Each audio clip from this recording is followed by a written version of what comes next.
ഏവർക്കും പുതിയൊരു വീട്ടിലേക്ക് സ്വാഗതം. ഇന്ന് ഞാൻ പറഞ്ഞു തരാൻ പോകുന്ന ഒരു കാര്യം എന്ന് പറഞ്ഞാൽ നമ്മുടെ കീബോർഡ് നമ്മൾ പല ആളുകളും വായിക്കാൻ കണ്ടിട്ടുണ്ട്. കീബോർഡ് സ്റ്റാൻഡ് അല്ല, അല്ലെങ്കിൽ നിങ്ങൾക്ക് പലരും സ്റ്റാൻഡ് ഇല്ലാതെ തന്നെയാണ് ഉപയോഗിക്കുന്നത്.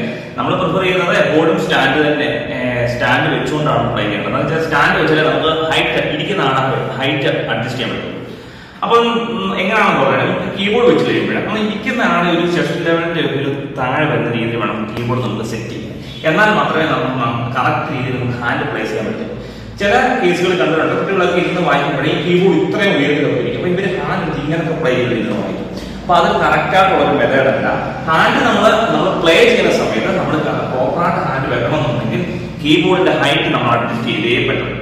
അപ്പൊ ഈ അഡ്ജസ്റ്റ് ചെയ്യുന്ന ഇതിൽ നമുക്ക് എന്തെങ്കിലും ഒരു തെറ്റ് പറ്റി കഴിഞ്ഞാൽ അത് തീർച്ചയായിട്ടും നമുക്ക് പ്ലേയിങ്ങിൽ നമുക്ക് ബാധിക്കും. നമ്മൾ ആ പെർഫെക്ഷൻ എന്തായാലും നമുക്ക് തീർച്ചയായിട്ടും നമുക്ക്.